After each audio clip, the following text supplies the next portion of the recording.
दोस्तों नमस्कार। अगर आप या आपका कोई साथी या कोई आपका बच्चा कक्षा 10 का एग्ज़ाम देना जा रहा है तो कक्षा 10 के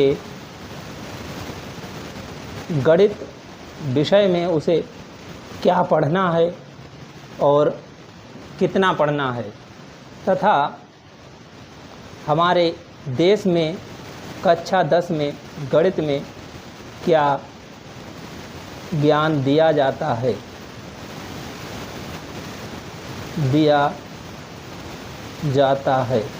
और क्या हमारे बच्चे को पूर्व ज्ञान होना चाहिए।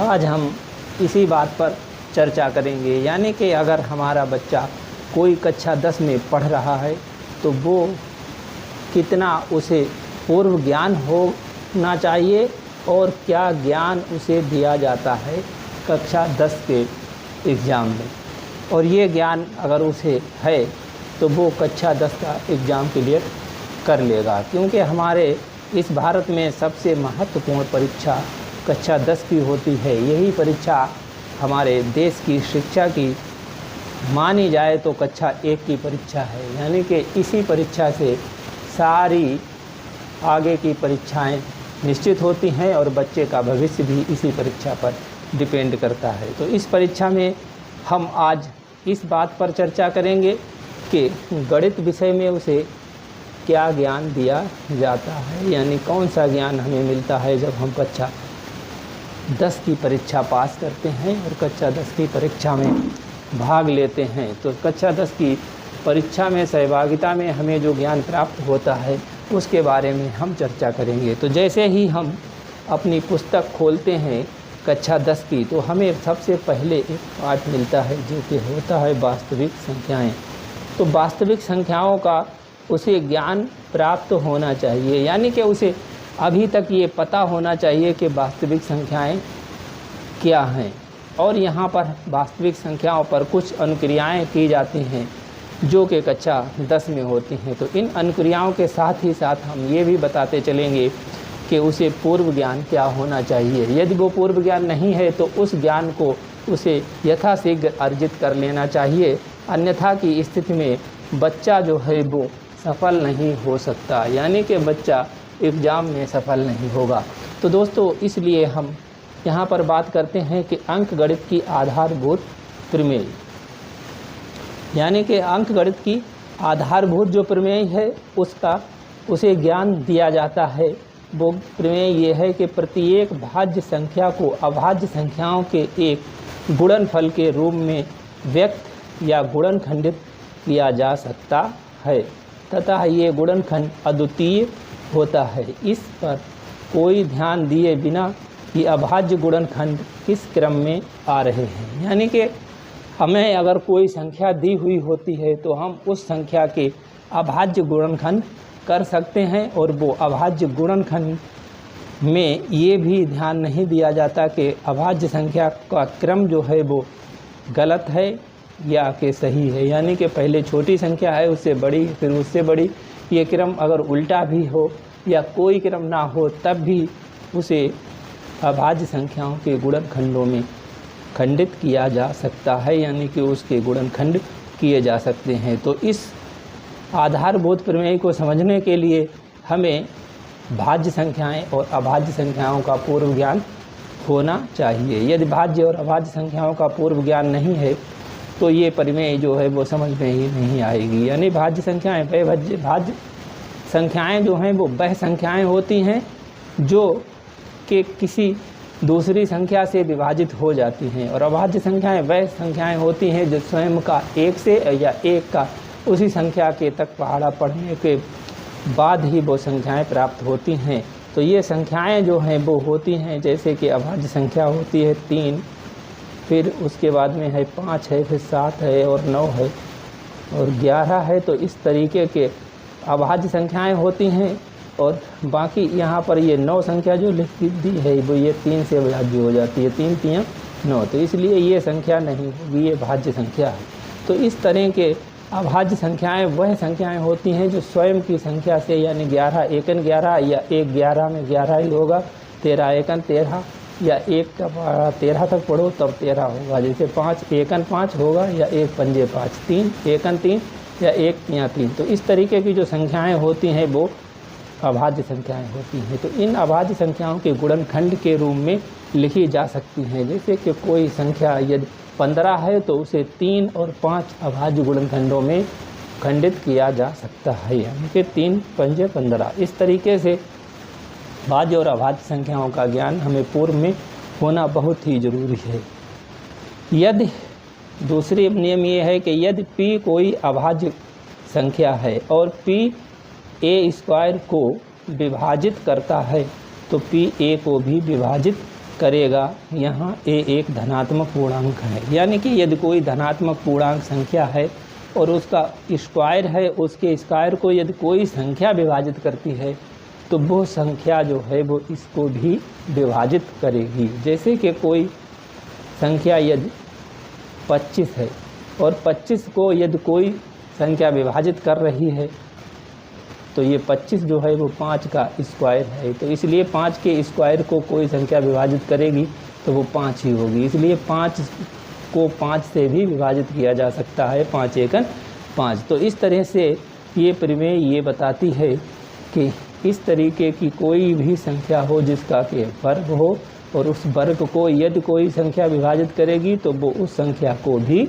विभाजित करेगी। ये 2 नियम हमें कक्षा 10 में सिखाए जाते हैं। उसके बाद इन्हीं दोनों नियमों पर आधारित जो है वो कुछ उपपत्तियाँ करने को होती हैं। जैसे कि सिद्ध करना होता है कि √2 1, √3 1 और इस तरीके की इत्यादि परिमेय अपरिमेय संख्याएं हैं, ये सिद्ध करना होता है। तो ये सिद्ध जब भी आप कर सकते हैं जब आपको ये दोनों नियम 1 और नियम 2 अच्छे से याद हो, यानी कि इनकी अच्छे से समझ हो। और इनकी समझ जब भी होगी जब आपको भाज्य अभाज्य संख्याएं और अपरिमेय संख्याएं और परिमेय संख्याओं के बारे में पूर्व ज्ञान हो। और परिमेय संख्याओं के अंदर भी प्राकृतिक संख्याएं और पूर्ण संख्याएं, पूर्णांक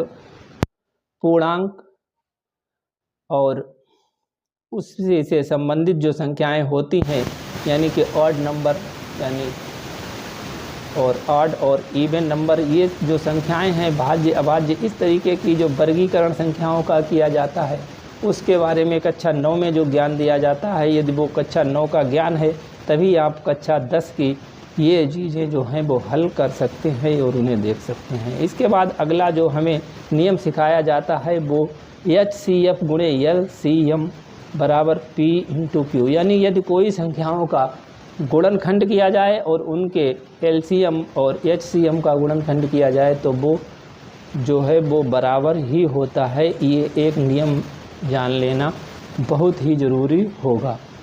HCM और LCM गुणे PQR, यानी यदि ये 3 तरीके की संख्याएं हैं PQR हैं तो ये नियम ये बराबर नहीं होगा।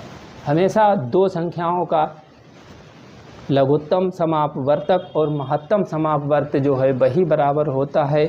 लेकिन यदि ये संख्याएं 3 संख्याओं का लघुत्तम और महत्तम निकाला जाए तो इनकी दोनों की गुणा बराबर नहीं होती है। इनके लिए एक दूसरा फार्मूला प्रयोग किया जाता है, लेकिन ये फार्मूला जो है वो हमारे कक्षा 10 में इस्तेमाल नहीं होता, यानी कि ये परीक्षा की दृष्टि से नहीं है, परीक्षा में नहीं आता है। लेकिन वैसे ज्ञान के लिए इसे आप देख सकते हैं कि LCM जो है 3 संख्याओं का LCM, इसमें तीनों संख्याओं का गुणनखंड और फिर LCM की तीनों संख्याओं के जो गुणन है उनसे गुणा और इसके भाग जो है वो HCF और PQ और HCF QR और HCF PN से करना पड़ेगी, तब ये निकल कर आएगा। वहीं HCF PQR यदि 3 संख्याओं का HCF निकालना है तो PQR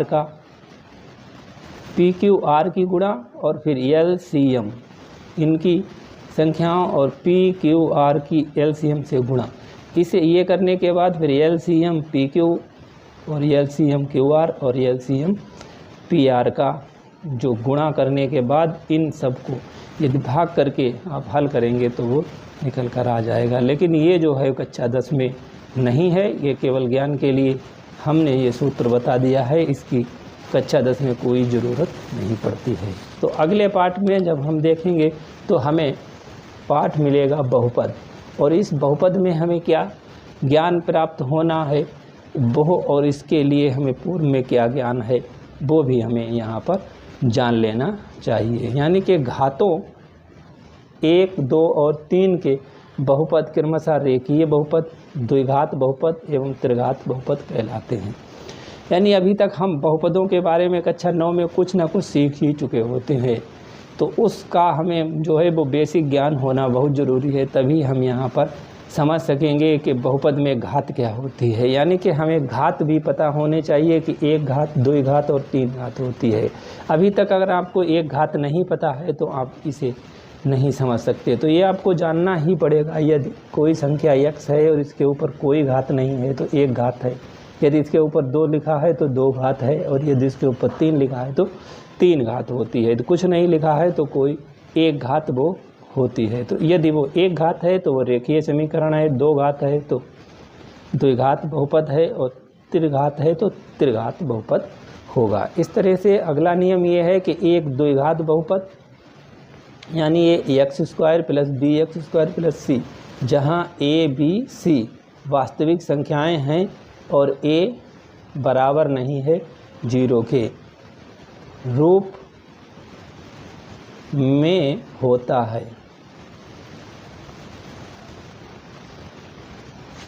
यानी एक द्विघात बहुपद जो है वो इस रूप में मिलेगा आपको a b c, ये जो है वो वास्तविक संख्याएं होंगी और ये कभी भी शून्य नहीं होंगी। इस तरीके से हमें एक द्विघात बहुपद मिलेगा।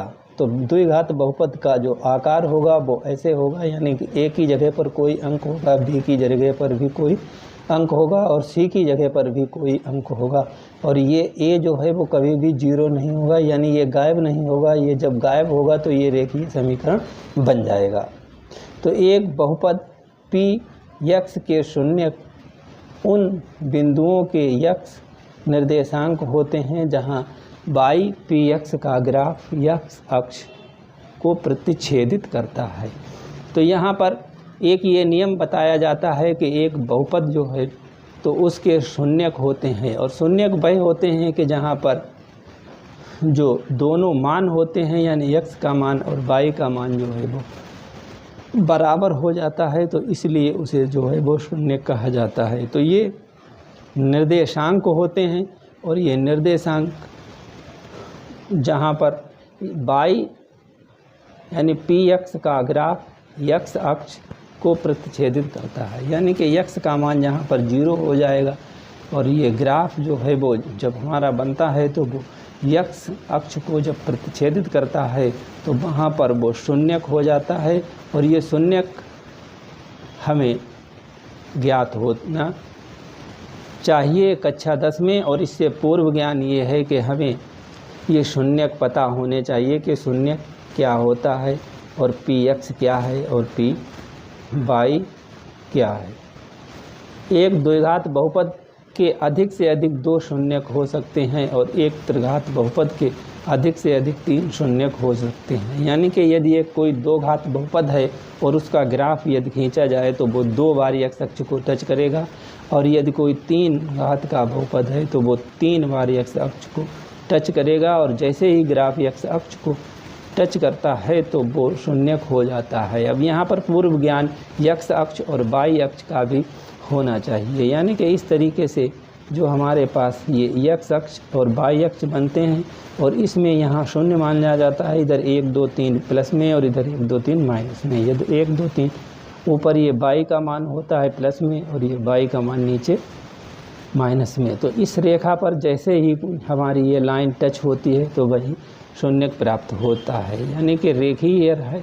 यदि कोई व्यंजन है तो एक बार ही इस रेखा को टच करेगा। वहीं x का यह द्विघात बहुपद है वो इसे 2 बार टच करने की कोशिश करेगा। और यदि त्रिघात बहुपद है तो इस रेखा को वो घूम के 3 बार टच करने की कोशिश करेगा। तो ये आपको समझना बहुत ज़रूरी है और इसका पूर्व ज्ञान होना बहुत ज़रूरी है कि एक्स अक्ष क्या होता है और वाई अक्ष क्या होता है और इसमें जीरो क्या है, और इस जीरो को जब एक्स का मान जीरो हो जाता है तो वही शून्य कहलाता है। यदि द्विघात बहुपद A X square B X plus C के शून्य ए बी हों तो ए प्लस बी बराबर बी बटे ए और ये अल्फ़ा प्लस इंटू बीटा बराबर सी बटे ए। यानी कि यदि कोई हमारे पास द्विघात बहुपद है तो द्विघात बहुपद हमारा इस प्रकार से होता है, और इस प्रकार ये द्विघात बहुपद है तो इसके 2 शून्यक हैं,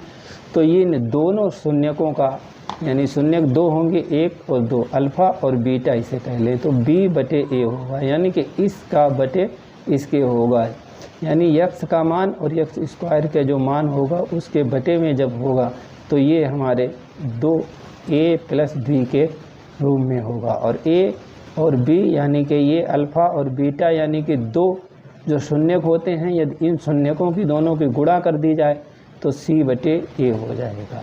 ये बात समझ लेना बहुत ही ज़रूरी है, क्योंकि हम पहले ही कह चुके हैं कि द्विघात बहुपद में a b c 3 जो है अंक होते हैं और ये कभी भी शून्य नहीं होते हैं। यहाँ पर a कभी भी शून्य नहीं होगा, तो ये जब a शून्य नहीं होगा तो वो द्विघात बहुपद होगा। और इनके शून्यक जो हमें प्राप्त होंगे अल्फ़ा और बीटा 1 और 2, यदि शून्यकों को जोड़ दिया जाए तो b बटे a होगा, और इन शून्यकों की अगर गुणा करी जाए तो c बटे a होगा। ये बात हमें कक्षा 10 में जो है बहुपद में सिखाई जाती है। यदि a अल्फ़ा बीटा और गामा 3 ये त्रिघात बहुपद के यदि शून्यक हैं तो क्या होगा, तो a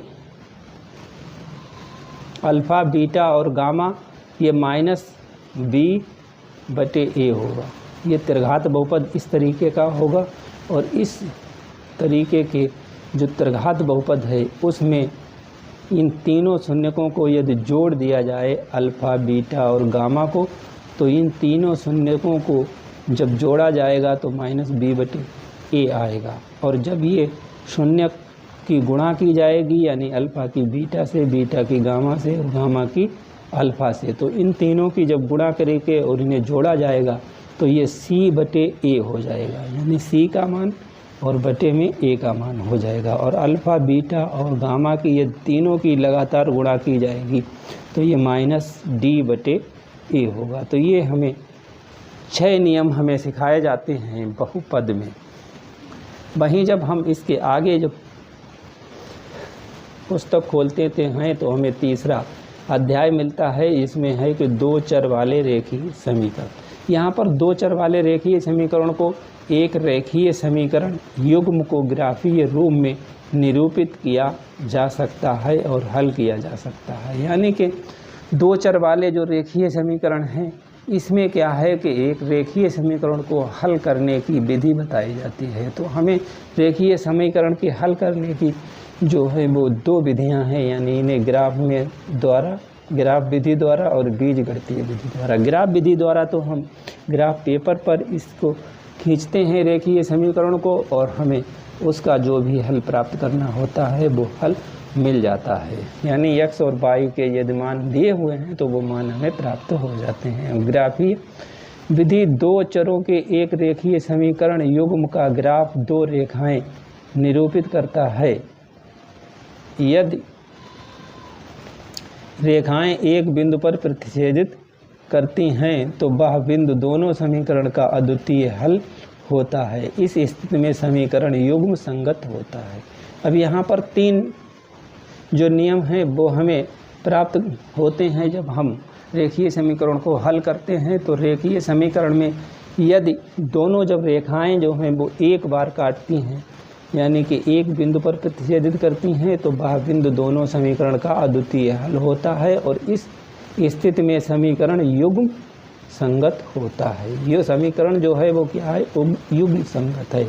और यदि रेखाएं संपाती यानी कि संपाती हैं तो उनके अपरिमित रूप से अनेक हल होते हैं। रेखा पर स्थित प्रत्येक बिंदु हल होता है। इस स्थिति में समीकरण युग्म आश्रित संगत होता है। यानी कि ये वो पोजीशन होती है कि जब हम दो समीकरण हमें दिए होते हैं तो उन समीकरणों को जब हम हल करते हैं तो हमारी जो रेखा आती है वो दोनों रेखा जो हैं संपाती, यानी कि एक रेखा के ऊपर दूसरी रेखा होती है। यानी ऐसे एक रेखा खींची जाएगी तो इसी पर दूसरी रेखा भी आए, तो इसका प्रत्येक बिंदु जो है वो इन दोनों समीकरणों का हल होता है। यानी दोनों समीकरण लगभग एक से ही होते हैं। इसमें जो है वो एक रेखा ऐसी आएगी तो दूसरी इस तरीके से आएगी, जहाँ पर ये काटेंगे वही बिंदु जो है हल होगा, और ये जो है वो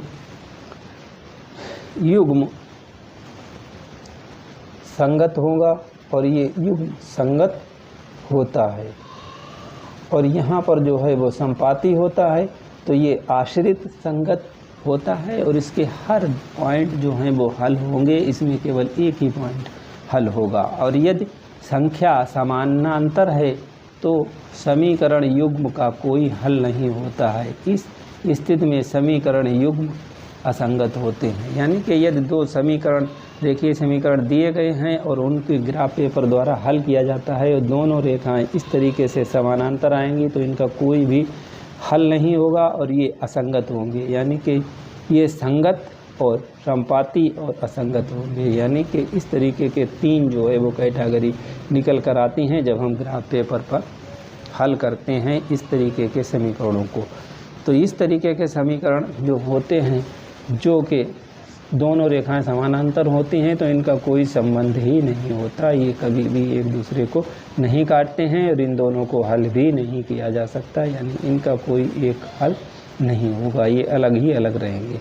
अब बीजगणितीय विधि द्वारा हम जब हल करते हैं तो दो समीकरणों को हमें इस तरीके से हल करना पड़ता है कि प्रतिस्थापन विधि, यानी कि इसमें जो पहली विधि हम इस्तेमाल करते हैं वो प्रतिस्थापन विधि होती है, और दूसरी विधि है विलोपन विधि, तीसरी विधि है बज्र गुणनखंड विधि। यानी कि इसमें जो हमें रेखीय समीकरण दिया हुआ होता है तो उसमें हम एक x या y जो होता है दो मान होते हैं, तो इनका जो है हल निकालने के लिए हमें पहले तो इनके मान का एक y के बराबर एक मान निकाल लेना पड़ता है समीकरण को हल करके, और उस समीकरण को फिर हम उसी y के स्थान पर प्रतिस्थापित कर देते हैं, और उस प्रतिस्थापित करने के बाद जब हम हल करते हैं तो हमें इसका जो है वो हल प्राप्त हो जाता है।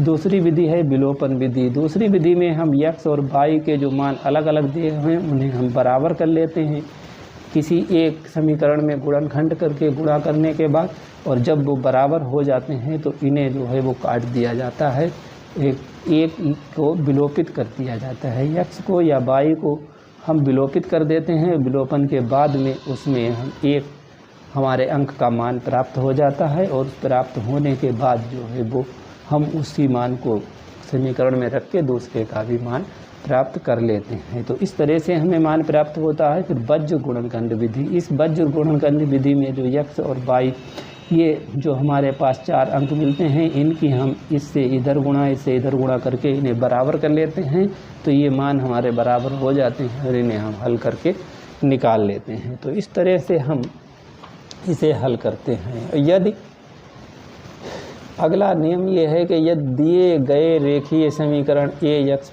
bx + c = 0 और x a2x और b2x + c2 = 0 एक रेखीय समीकरण युग्म को प्रदर्शित करते हैं तो निम्नलिखित स्थितियां उत्पन्न हो सकती हैं। यानी कि दो यदि रेखीय समीकरण है, एक इस रूप में है और दूसरा इस रूप में, यानी रेखीय समीकरण हमेशा इसी रूप में होगा, और इसमें जो है वो इसका मान इसमें जो है वो a b और c होगा, तो इसमें भी a b c होगा, और ये दोनों अलग अलग अंक दिए हुए होते हैं। तो इन दोनों अंकों को यदि हम हल करेंगे तो दो तरीके की जो यहाँ पर तीन तरीके की स्थितियाँ जो हैं वो उत्पन्न होंगी। यानी कि निम्न स्थितियाँ उत्पन्न हो सकती हैं a/b, यानी कि इसके और इसके जब बटे करेंगे तो ये b/b2। यदि इनके बराबर नहीं है तो इस स्थिति में रेखीय समीकरण युग्म संगत होगा, यानी कि वही निकल कर आएंगे, युग्म संगत होगा। और ए और बी बराबर बी और सी, बी बटे B2 और सी बटे C2, यानी A बटे A2, B बटे B2 और C बटे C2। यदि ये बराबर नहीं है, ये तीनों बराबर नहीं हैं, तो इस स्थिति में रेखीय समीकरण युग्म असंगत होगा। यानी कि युग्म संगत है या युग्म असंगत है। यदि A बटे B, B बटे C और C बटे A बटे A2, B बटे B2 और C बटे C2 ऐसी स्थिति है तो संगत युग्म आश्रित होगा, और इसकी जो वो हम रेखा ग्राफ खींचते हैं वो एक ही रेखा एक के ऊपर आएगी। इसमें युग्म संगत होगा, इसमें युग्म असंगत होगा, यानी कि इसका हल करना, यानी रेखाएं जिनकी जो वहाँ पर हम खींचते थे कि समानांतर चलेंगी और यहाँ पर जो है वो आश्रित होंगी, यहाँ पर ये रेखाएं एक दूसरे को कहीं पर काटेंगी। तो ये तीन ही स्थितियाँ ही उत्पन्न होंगी, हम इन्हें किसी भी तरीके से हल करेंगे। अगला है कि अनेक स्थितियाँ हैं जिन्हें गणितीय रूप में ऐसी दो समीकरणों से प्रदर्शित किया जा सकता है जो प्रारंभ में रेखीय नहीं हो, परंतु हम उन्हें परिवर्तित कर एक रेखीय समीकरण युग्म में बदल सकते हैं। अनेक स्थितियां हैं जिन्हें गणितीय रूप में ऐसी दो समीकरणों से प्रदर्शित किया जा सकता है, यानी जो प्रारंभ में रेखीय समीकरण नहीं हैं परंतु हम उन्हें परिवर्तित कर एक रेखीय समीकरण युग्म हल कर लेते हैं। यानी कुछ सवाल इस तरीके के होते हैं जो कि दिए होते हैं तो ऐसे दिए होते हैं कि वो रेखीय समीकरण नहीं है, बट हम उन्हें जब हल करते हैं तो हम रेखीय समीकरण के अनुसार हल कर सकते हैं, यानी कि रेखीय समीकरण हम उन सवालों का बना लेते हैं और वो जो है वो सवाल हम उन्हें रेखीय समीकरण के रूप में हल कर सकते हैं। तो इस तरीके के सवाल भी हमें करना होते हैं कक्षा 10 में। अगला कक्षा 10 में जब हम पाठ देखते हैं तो द्विघात समीकरण निकल कर आता है। तो इस द्विघात समीकरण में हमें क्या करना होता है, तो द्विघात समीकरण में जो है वो चर x के एक द्विघात समीकरण ax² bx और c बराबर 0 है, जहाँ a b c वास्तविक संख्याएं हैं और a कभी भी ये 0 नहीं है, ये बराबर नहीं है 0 के। एक वास्तविक संख्या a द्विघात समीकरण ax² + bx + c बराबर 0 का एक मूल कहलाती है। यदि a² + ba + c बराबर 0 हो, द्विघात बहुपद ax² + bx + c के शून्यक और द्विघात समीकरण ax² + bx + c बराबर 0 के मूल एक ही होते हैं। यानी कि द्विघात समीकरण में अगर इसके आगे 0 लगा दिया जाएगा और इनके यदि मूल एक होते हैं, यानी कि इसके यदि शून्य और इसके मूल्य एक ही होंगे, जो हम पिछले अध्याय में 1 में पढ़ चुके हैं, वही बात यहाँ पर भी है। यदि हम ax² + bx + c, जहाँ पर a बराबर नहीं है 0 के दो रेखीय युग्मों में गुणनखंड कर उसे दो द्विघात समीकरण ax² + bx + c बराबर 0 के मूल प्रत्येक गुणक को शून्य के बराबर करके प्राप्त कर सकते हैं। यानी कि इसमें हमें जो है इस तरीके के जो दिए होते हैं उनके गुणनखंड करना होते हैं और गुणनखंड कर सकते हैं और प्रत्येक गुणनखंड को शून्य के बराबर करके प्राप्त किया जा सकता है। यानी कि ये गुणनखंड प्राप्त होगा वो उसका शून्यक भी होगा। द्विघातीय सूत्र द्विघात समीकरण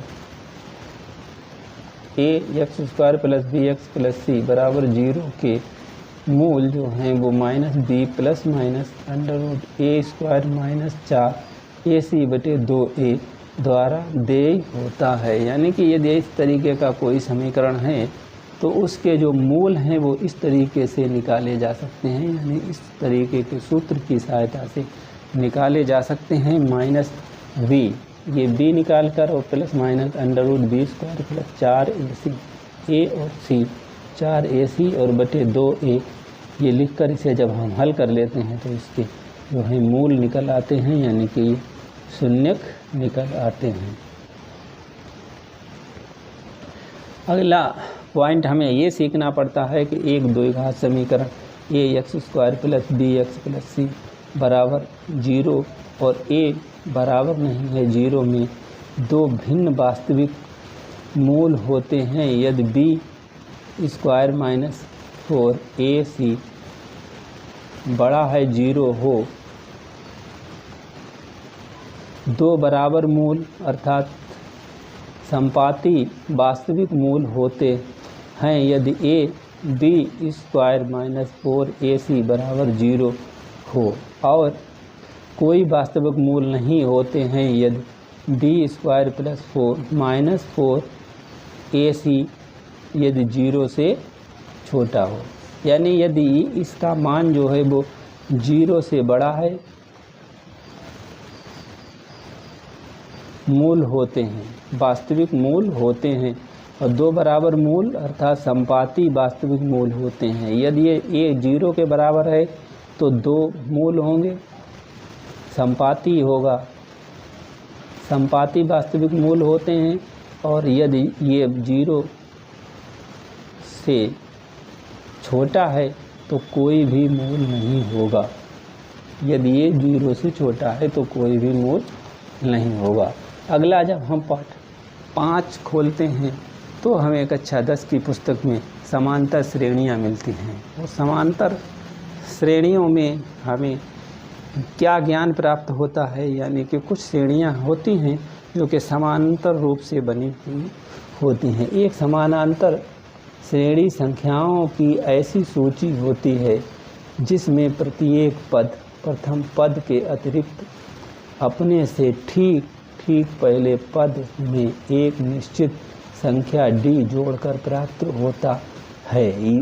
यह निश्चित संख्या d इस समांतर श्रेणी का सार्व अंतर कहलाता है। यानी समांतर श्रेणी ठीक वैसे ही होती है जैसे कि हम कोई पहाड़ पढ़ते हैं 2, 4 का, यानी कि उसके बराबर अंतर से जो संख्याएं होती हैं उन्हें जोड़कर ही वो पहाड़ा बनाया जाता है। तो इसी तरीके से कोई ना कोई एक नियम होता है कि उन संख्याओं में पहली संख्या और दूसरी संख्या के बीच में जो हमेशा एक समान अंतर ही रहता है। तो इस तरीके की जो श्रेणियाँ बनती हैं उन्हें समानांतर श्रेणी कहते हैं। तो एक AP का व्यापक रूप AP, यानी कि एक समांतर श्रेणी का व्यापक रूप जो है वो A + D, A + 2D, A + 3D, यानी इस तरीके से एक समानांतर श्रेणी बनेगी जिसमें कि हमेशा कोई एक चीज़ जो है वो उसी तरीके से जोड़ी जाएगी। यानी यदि पहली बार में A जोड़ी है तो दूसरी बार में उसमें जो है वो 2A जोड़ना पड़ेगा, तीसरी बार में 3 है, चौथी बार में 4 है। तो इस तरीके से हमें एक समानांतर श्रेणी प्राप्त होती चली जाती है। तो संख्याओं की एक दी हुई सूची AP होती है यदि अंतरों A2 - A, A3 - A2, A4 - A3 से एक ही समान मान प्राप्त हो, अर्थात k के विभिन्न मानों के लिए A और A एक ही पद होते हैं। तो इस तरीके से यदि जो संख्या उसमें जोड़ी जाए, यदि उसमें वह संख्या घटा दी जाए तो वो पहला ही पद हमें प्राप्त हो जाएगा। प्रथम पद A और सार्व अंतर D वाली AP का n वां नंबर पद यानी व्यापक पद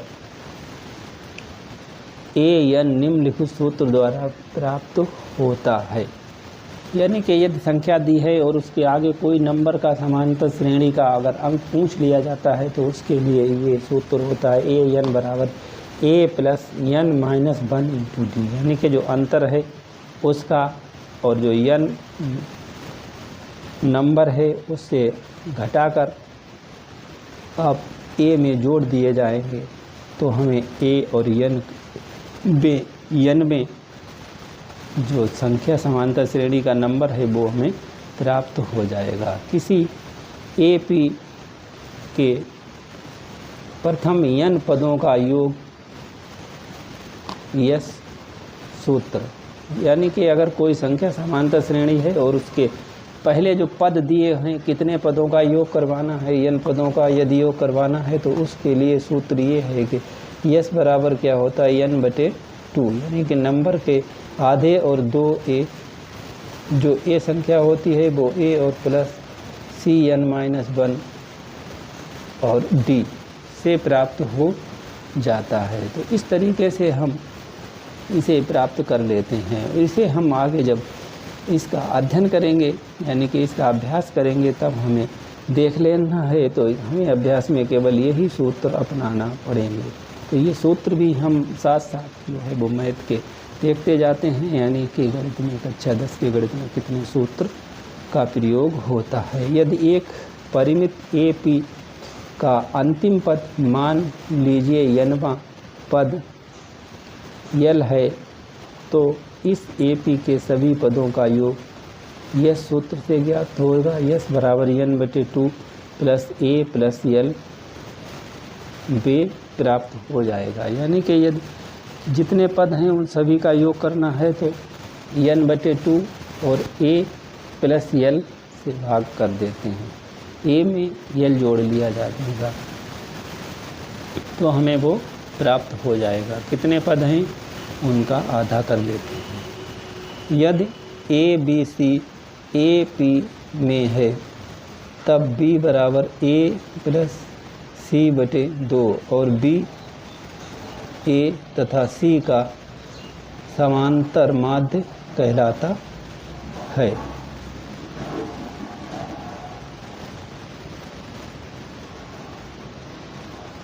यानी जब इसमें जो है यदि A B C A P में हैं, एक समांतर श्रेणी में यदि ए बी पी हैं, तो हम उसे क्या करते हैं, जो बी हमारा होगा वो क्या होगा, इनका समांतर माध्य होगा। यानी कि इस तरीके से बी को अगर हम दिल लें तो बी हमारा समांतर माध्य होगा। जैसे कि 1 2 3 यदि हैं तो 2 जो है वो माध्य में होगा, क्योंकि इधर भी 2 हैं और इधर भी 2 हो जाएंगे। तो इस तरीके से यदि इन्हें जोड़कर समांतर माध्य निकाल दिया जाए 1 2 3 का, तो हमारे पास जो अंक होंगे 6 और 6 3 से भाग करेंगे तो 2 ही आएगा, समांतर माध्य उसका 2 आएगा। अब हम जैसे ही छठे पाठ को खोलते हैं तो हमारे पास एक त्रिभुज से संबंधित कोई क्रियाएं हमें मिलती हैं। तो त्रिभुज के बारे में हमें पहले से ही पूर्व ज्ञान ये होना चाहिए कि त्रिभुज किसे कहते हैं, त्रिभुज में कोण क्या होते हैं और त्रिभुज की भुजाएं कौन कौन सी क्या कहलाती हैं। तो ये जो है हमें आधार, लंब और कर्ण ये होना ही चाहिए, और त्रिभुज किस प्रकार के होते हैं ये भी ज्ञात होना चाहिए। तो उसके बाद में हमें जो ज्ञान नया मिलेगा कक्षा 10 में, तो 2 आकृतियाँ जिनके आकार समान हों परंतु आवश्यक रूप से अमाप समान ना हो, समरूप आकृतियाँ कहलाती हैं। यानी कि यदि कोई त्रिभुज है और उसके आकार जो हैं वो समान हों परंतु आवश्यक रूप से अमाप समान ना हो, यानी कि उनके यदि जो आकार है समान है लेकिन माप जो है वो छोटी बड़ी है, तो वो समरूप आकृति कहलाती है। त्रिभुज की आकृति समरूप त्रिभुज कहलाएगी। वहीं सर्वांग सम, अब सर्वांग सम को हमें यहाँ पर समझना है कि समरूप क्या है और सर्वांग सम क्या। समरूप ये है कि जिस तरीके का कोई बना है उसी रूप का उससे छोटा बना है तो वो समरूप हो जाएगा। लेकिन सर्वांग सम क्या है कि आकृति समान समरूप होती है परंतु इसका विलोप सत्य नहीं है, यानी कि इसकी आकृति जो है वो समरूप है और यदि इसकी आकृति में कोई बदलाव हो जाएगा तो वो सर्वांग सम नहीं होगी। यानी 2 आकृतियाँ केवल एक सी ही होती हैं, इसके उल्टा यानी विलोम जो है वो गलत हो जाएगा। भुजाओं की तीसरी जो है, भुजाओं की समान संख्या वाले 2 बहुभुज समरूप होते हैं यदि उसके संगत कोण बराबर हों। यानी कि यदि कोई त्रिभुज है और उसके संगत सभी कोण बराबर हैं तो वो समरूप होंगे, सर्वांग सम नहीं होंगे। उनकी संगत भुजाएं एक ही अनुपात में हों तो वो अनुपाती हो जाते हैं। यदि किसी त्रिभुज की एक भुजा के समांतर अन्य दो भुजाओं को भिन्न भिन्न बिंदुओं पर प्रतिच्छेदित करने के लिए एक रेखा खींची जाए तो ये अन्य दो भुजाएं एक ही अनुपात में विभाजित हो जाती हैं। अब यहाँ पर एक ही प्रमेय है, यानी कि एक ये नियम है कि यदि किसी त्रिभुज की एक भुजा के समांतर अन्य दो भुजाओं को भिन्न भिन्न बिंदुओं पर प्रतिच्छेदित करने के लिए एक रेखा खींची जाए तो ये अन्य दो भुजाएं एक ही अनुपात में विभाजित हो जाती हैं। यानी एक के अगर त्रिभुज है और उसके समानांतर कोई त्रिभुज है, यदि इसके समानांतर कोई रेखा खींची जाएगी तो दोनों जो है वो समान रूप से विभाजित हो जाएंगी, यानी कि इनके विभाजन का जो अनुपात होगा वो बराबर बराबर ही होगा। इसके यदि समानांतर इसके समानांतर अगर खींची जाएगी तो ये दोनों संख्याएं समान अनुपात में विभाजित होंगी। यदि एक रेखा किसी त्रिभुज की दो भुजाओं को एक ही अनुपात में विभाजित करे तो यह रेखा तीसरी भुजा के समानांतर है, यानी कि ठीक इसका ये विलोम कह दिया जाता है। यानी कि यदि कोई यहाँ पर रेखा खींचे और ये समान अनुपात में विभाजित करे तो ये इस रेखा के समानांतर होगी, यानी किसी भी रेखा के ये समानांतर होगी यदि शेष दो रेखाओं को समान अनुपात में विभाजित करती हैं। यदि दो त्रिभुजों में संगत कोण बराबर हों तो उनकी संगत भुजाएं एक ही अनुपात में होती हैं। यानी कि यदि कोई दो त्रिभुज हैं और उनके संगत कोण अगर बराबर हैं तो भुजाएं भी उसी अनुपात में होंगी, यानी उनकी उस अनुपातिक होंगी, उसके बराबर ना होंगी लेकिन अनुपात में ज़रूर होगी, और इसीलिए दोनों त्रिभुज समरूप होते हैं। तो वो दोनों त्रिभुज जो हैं वो समरूप होंगे। यदि दो त्रिभुजों के एक त्रिभुज के दो कोण क्रमशः दूसरे त्रिभुज के दो कोणों के बराबर हों तो दोनों त्रिभुज समरूप होंगे। यानी कि ये पोजीशनें हैं, यदि दो कोण बराबर हों जब भी त्रिभुज जो है वो समरूप होंगे। जब दो कोण बराबर होंगे तो तीसरा कोण जाहिर सी बात है कि वो भी उसके बराबर हो जाएगा। ये दो त्रिभुजों के में संगत भुजाएं एक ही अनुपात में हों तो उनके संगत कोण बराबर होते हैं और इसलिए दोनों त्रिभुज समरूप हो जाएंगे। यदि किसी त्रिभुज की दो भुजाएं बराबर हैं तो जाहिर सी बात है कि उसके कोण भी बराबर होंगे और तीसरी भुजा भी बराबर होगी। जब तीसरी भुजाएं यानी तीनों भुजाएं एक ही अनुपात में होंगी तो वह समरूप त्रिभुज कहलाएगा। यदि एक त्रिभुज का एक कोण दूसरे त्रिभुज के एक कोण के बराबर हो तथा इन कोणों को अंतर्गत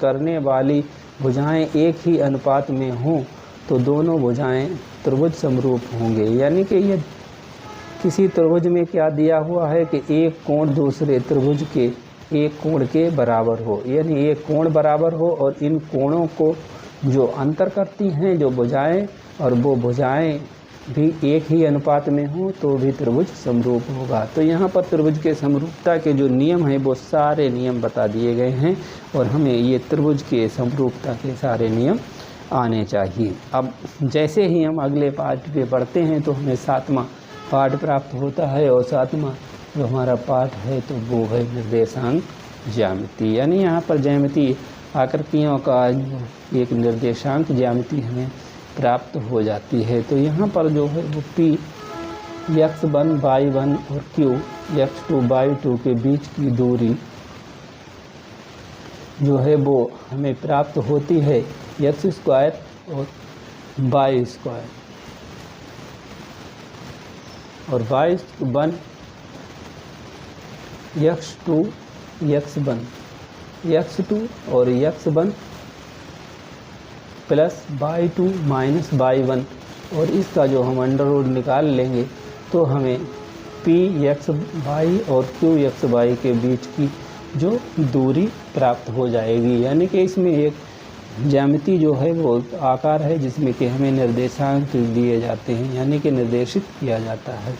बिंदु p x और y की मूल बिंदु से दूरी, यानी कि बिंदु P x और y के मूल बिंदु से दूरी हो तो x स्क्वायर और प्लस वाई स्क्वायर होता है। x square plus y square का यदि अंडर रूट निकाल लिया जाए तो वो मूल बिंदु से दूरी हमें प्राप्त हो जाएगी।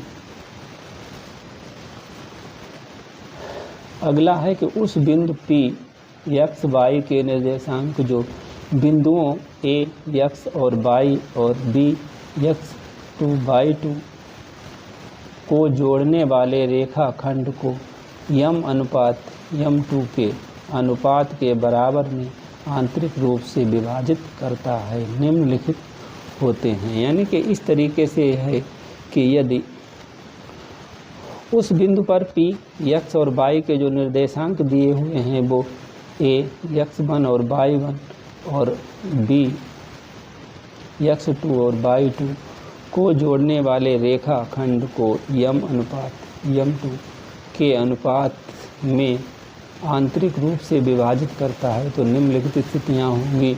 ये स्थितियाँ इस तरीके की होंगी कि यम x square plus m2 x1 और m1 plus m2, m1 y2 plus m2 y1 और m1 प्लस m2। बिंदुओं P x y और Q x y को जोड़ने वाले रेखाखंड PQ के मध्य बिंदु के निर्देशांक, इसके निर्देशांक हैं कि x1 प्लस y2/2 और y1 प्लस y2/2 होते हैं। तो इस तरीके से हमें निर्देशांक ज्यामिति में ये ज्ञान प्राप्त करना होता है। अगला पाठ हम जब 8 पाठ पर पहुँचते हैं तो हमें त्रिकोणमिति का परिचय प्राप्त होता है कि त्रिकोणमिति का परिचय दिया जाता है। तो इसमें जो है वो समकोण त्रिभुज ABC में जिसका कोण B समकोण होता है उसमें ये हमें प्राप्त होता है कि साइन A बराबर कोण A की सम्मुख भुजा बटे कर्ण, कॉस A बराबर कोण A की संलग्न भुजा बटे कर्ण और टेन A कोण A की सम्मुख भुजा और कोण A की संलग्न भुजा। तो इस तरीके से हमें निर्देशांक ज्यामिति प्राप्त हो जाती है। तो हम इसमें देखते हैं कि इस तरीके से हमें ये कोण प्राप्त हो जाएगा। तो यहाँ पर जो कोण है इसे A मान लेते हैं। तो इस कोण के जो सम्मुख भुजा होगी वो क्या होगी, हमेशा लंब होती है। इसके जो सम्मुख भुजा होगी ये लंब होगी। तो साइन बराबर लंब बटे कर्ण और कॉस बराबर जो है वो क्या है, कोण A की संलग्न भुजा ये आधार और बटे ये कर्ण हो जाएगा। और टेन बराबर जो होगा वो होगा कोण A की सम्मुख भुजा ये वाली भुजा और बटे इसकी भुजा, यानी कि ये लंब बटे आधार हो जाएगा। तो इस तरीके से हमें यहाँ पर जो है वो इसके मान साइन कॉस और टेन के मान के बारे में बताया जाता है कि ये क्या होते हैं। और आगे हमें यानी कि कॉस ए का जो कॉसेक है वो 1/साइन होगा और सेक A बराबर होगा 1/कॉस और टेन A बराबर होगा 1/कॉट और टेन बराबर साइन A/कॉस A। इस तरीके से ये हमें सूत्र पता होना चाहिए। यदि ये सूत्र हम पता कर लेते हैं तो कक्षा 10 का हमें जो है ज्यामिति बड़ी आसानी से हल हो जाएगा। तो यदि एक न्यून कोण का एक त्रिकोणमितीय अनुपात ज्ञात हो तो कोण के शेष त्रिकोणमितीय अनुपात सरलता से ज्ञात किए जा सकते हैं। यानी कि यदि हमें किसी कोण का एक कोई अनुपात ज्ञात हो तो अन्य जो है वो हमें बड़ी आसानी से त्रिकोणमितीय अनुपात ज्ञात हो जाएंगे। अब इसमें जो है वो 0, 30, 45, 60 और 90 के कोणों के त्रिकोणमितीय अनुपात के मान जो हैं वो ज्ञात करना है। और वो मान हम किस तरीके से ज्ञात करेंगे उसे हम आगे बता देंगे। यानी कि हमें साइन A या कॉस A का मान कभी भी 1 से अधिक नहीं होता है। ये चीज़ें ज्ञात करना है, याद रखना है कि साइन और कॉस का मान कभी भी 1 से अधिक नहीं होगा, जबकि सेक ए या कॉसेक ए का मान सदैव 1 से अधिक या 1 के बराबर ही होता है। छठा नियम ये है कि साइन स्क्वायर ए प्लस कोस स्क्वायर ए बराबर 1 होता है। सेक स्क्वायर ए माइनस टेन स्क्वायर बराबर 1 होता है, जहाँ 0 ए जो है वो 0 से बड़ा हो और 90 से छोटा, यानी ये शर्त तभी लागू होगी जब ये ए जो है वो 90 से छोटा हो और 0 से बड़ा हो। कॉसेक ए स्क्वायर बराबर 1 प्लस कॉट स्क्वायर ए, जहाँ 0 ए जो है वो 0 से बड़ा हो और 90 से छोटा हो, ये जो है वो शर्त होती है। तो इस तरीके से ये नियम और ये नियम और ये 90 तक के मान, ये हमें ज्ञात होना बहुत ही ज़रूरी है, इनका नॉलेज होना हमें बहुत ही ज़रूरी है। अब आता है त्रिकोणमिति अनुपात के प्रयोग, यानी कि ये त्रिकोणमिति जो है इसका हमें प्रयोग किस तरीके से करना है। तो हम सूरज की दूरी या किसी पेड़ की दूरी या किसी नदी की चौड़ाई या इस तरीके से हम किसी पेड़ की ऊंचाई भी और पृथ्वी से लेकर और किसी ग्रह की ऊंचाई जो पता करनी है, तो उसके लिए हमें त्रिकोणमिति का प्रयोग करना पड़ता है। तो इसके लिए हमें 2 कोणों का प्रयोग करना होता है, जिसे हम दृष्टि रेखा प्रेक्षक की आँख से प्रेक्षक द्वारा देखी गई वस्तु के बिंदु को मिलाने वाली रेखा कहलाती है। यानी कि जब आँख से हम कोई वस्तु देखते हैं तो जो रेखा एक बनती है, सीधी रेखा, उस रेखा को हम दृष्टि रेखा कहते हैं। जैसे कि यहाँ पर आँख है और यहाँ कोई वस्तु है, तो इस आँख से जब देखा जाता है तो इस वस्तु तक ये रेखा हमारी बनती है, इसे दृष्टि रेखा कहते हैं।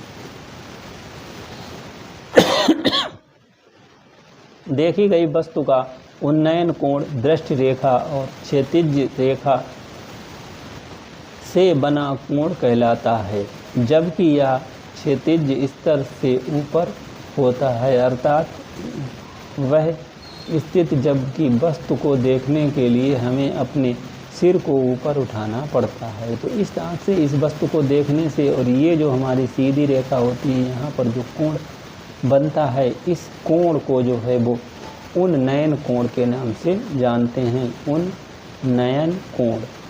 और उन्नयन कोण, इसी के आधार से हम पाइथागोरस की प्रमेय का इस्तेमाल करके और त्रिकोणमिति का इस्तेमाल करके हम इसकी जो है वो ऊंचाई ज्ञात कर सकते हैं, इसकी ऊंचाई ज्ञात कर सकते हैं, या हमें इसकी अगर ऊंचाई ज्ञात हो तो हम दूरी ज्ञात कर सकते हैं। अब अगर दूरी भी ज्ञात हो तो यहाँ से इसकी भी लंबाई ज्ञात कर सकते हैं। देखिए, अब देखी गई वस्तु का अपनयन कोण दृष्टि रेखा और क्षैतिज रेखा के से बना कोण होता है, जबकि क्षैतिज रेखा स्तर से नीचे होती है, अर्थात वह स्थिति जबकि वस्तु को देखने के लिए हमें अपने सिर को झुकाना पड़ता है। यानी यहाँ से यदि कोई वस्तु नीचे है तो हम इसे नीचे जब देखेंगे तो यहाँ पर एक कोण नीचे के लिए बनेगा, इस कोण को हम अवनयन कोण के नाम से जानेंगे। यानी ऊपर अगर हम देखेंगे तो उन्नयन कोण और नीचे देखेंगे तो अवनयन कोण होगा। त्रिकोणमितीय अनुपातों की सहायता से किसी वस्तु की ऊंचाई या लंबाई या सुदूर वस्तुओं के बीच की दूरी ज्ञात की जा सकती है। यानी कि इसके प्रयोग से हम ये ज्ञात कर सकते हैं, क्या ज्ञात कर सकते हैं, वस्तु की ऊंचाई, लंबाई और सुदूर वस्तुओं के बीच की दूरी को ज्ञात किया जा सकता है त्रिकोणमिति के प्रयोग करके। इसलिए हमें त्रिकोणमिति पढ़ाई जाती है कक्षा 10 में। अब आगे जब हम बढ़ते हैं तो हमें वृत्त मिलता है, यानी कि वृत्त के बारे में कुछ चूड़ी जिसे होती है तो उस चूड़ी या वृत्त के बारे में यहाँ पर हमें कुछ चर्चा करनी होती है, और इससे पहले भी हम वृत्त के बारे में पढ़ चुके हैं। वृत्त की स्पर्श रेखा का अर्थ, यानी कि कोई रेखा जो वृत्त से छू के निकल जाती है उसे स्पर्श रेखा कहते हैं। वृत्त की स्पर्श रेखा स्पर्श बिंदु से जाने वाली त्रिज्या पर लंब होती है, यानी कि स्पर्श रेखा कोई है और स्पर्श बिंदु से यदि त्रिज्या पर कोई रेखा खींची जाए तो वो हमेशा लंब होगी। इस रेखा पर ये रेखा लंब होगी। बाह्य बिंदु से किसी वृत्त पर खींची गई दोनों स्पर्श रेखाओं की लंबाई समान होती है, यानी कि कोई एक इस तरीके से वृत्त है और इसके दूर कोई बिंदु है। इस बिंदु से यदि हम एक स्पर्श रेखा इधर खींचते हैं, एक स्पर्श रेखा इधर खींचते हैं, तो इन स्पर्श रेखाओं की लंबाई जो है वो समान होगी।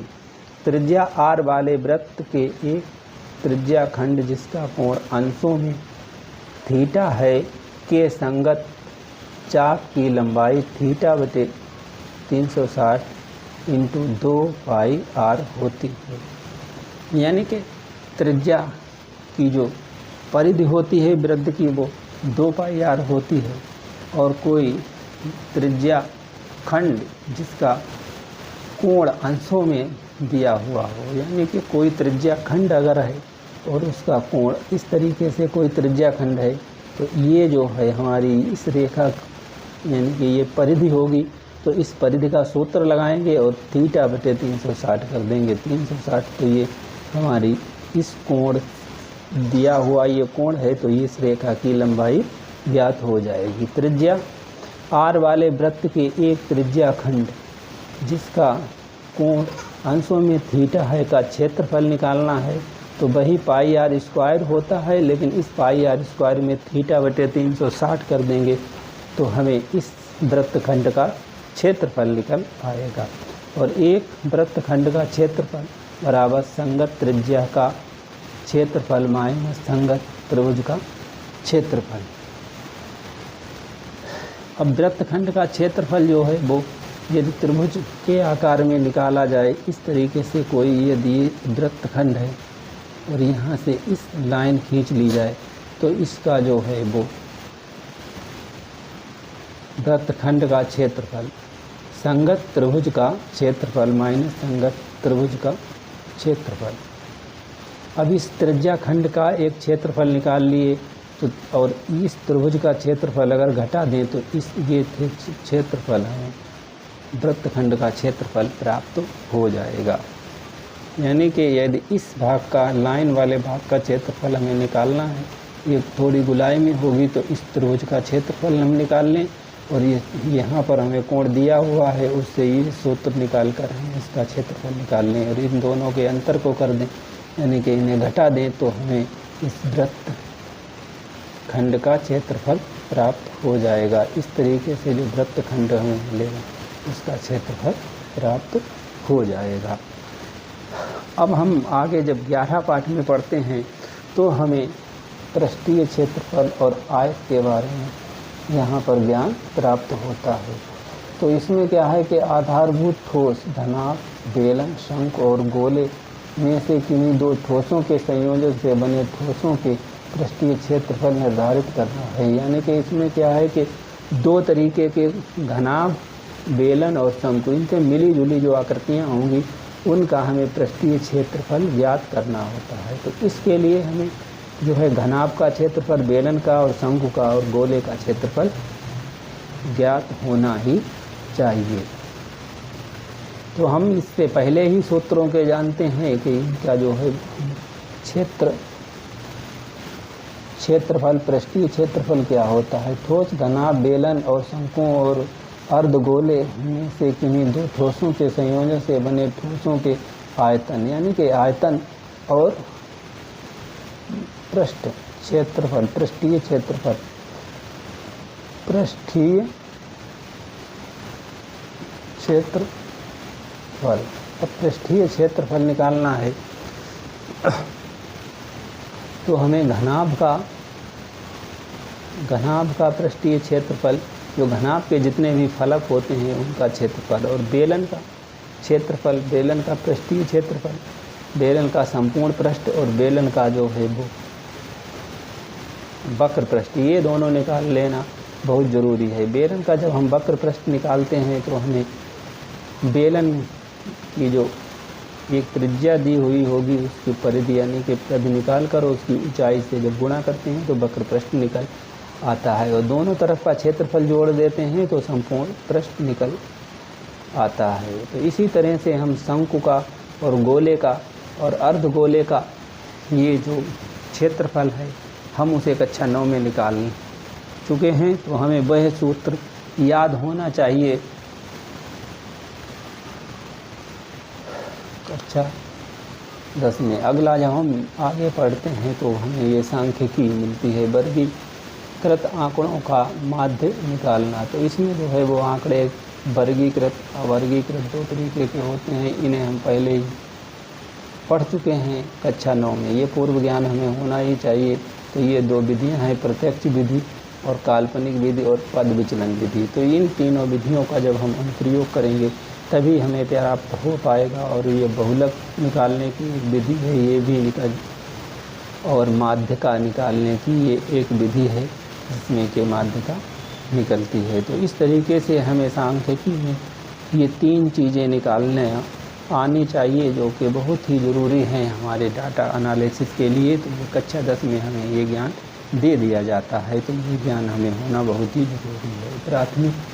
अब हम जैसे ही एक अगला तो हमें एक प्रायिकता मिलती है। प्रायिकता ये है कि घटना ई की सैद्धांतिक प्रायिकता पी ई को निम्नलिखित रूप में परिभाषित किया जा सकता है। पी ई के अनुकूल परिणामों की संख्या बता प्रयोग में सभी संभावित परिणामों की संख्या। तो ये हमें होता है कि हम कोई सिक्का उछालते हैं तो वो कितने बार जो है वो टेल आएगा और कितने बार हेड आएगा ये है, या कोई पासा फेंकते हैं तो कितने बार आने की संभावना है, वो संभावनाएं हम यहाँ पर देखते हैं, और ये प्रायिकता होती है। एक निश्चित या निर्धारित घटना की प्रायिकता होती है एक असंभव घटना की प्रायिकता 0 होती है, और घटना ए की प्रायिकता एक रेखीय ऐसी संख्या पी ई है जो कि 0 से जो है वो बड़ी होती है और पी से छोटी होती है। यानी कि ये जो है 0 से जो है वो बड़ी है, पी से छोटी है, ई ये 1 से जो है वो छोटी है। यानी कि पी ई की जो प्रायिकता है इसकी प्रायिकता जो है वो 1 से कम होती है और 0 से अधिक होती है। वह घटना जिसका केवल एक ही परिणाम हो एक प्रारंभिक घटना कहलाती है। किसी प्रयोग की सभी प्रारंभिक घटनाओं की प्रायिकता का योग 1 होता है। यानी कि सभी जो प्रयोग होता है वो 1 ही होता है। किसी की घटना ई को के लिए P E plus P E बराबर 1 होता है, जहाँ ई घटना ई नहीं को व्यक्त करता है। यानी ई और ई पूरक घटनाएं कहलाती हैं। इस तरीके से जो है वो प्रायिकता का नियम होता है। तो इस तरीके से हमारे गणित का अंत यहीं पर हो जाता है। यानी कि इतना ज्ञान हमें कक्षा 10 में दिया जाता है। तो ये है हमारे कक्षा 10 का पूरा गणित और उसके कुछ नियम। तो ये हमें सीखना बहुत ही ज़रूरी है। यदि आप लोग चाहें तो हम इस एक पाठ का विस्तृत जो है वो अध्ययन भी ला सकते हैं और आप लोगों को बहुत ही अच्छे से समझा सकते हैं। इसके लिए आपको हमारे इस वीडियो की कमेंट करना होगा और वीडियो को लाइक करना होगा, और आप हमारे चैनल को सब्सक्राइब कर लें और कमेंट बॉक्स में बताएं तो हम इसे आगे पढ़ाना जारी रखेंगे। मिलते हैं अगली वीडियो के साथ, तब तक के लिए जय हिंद, गुड बाय।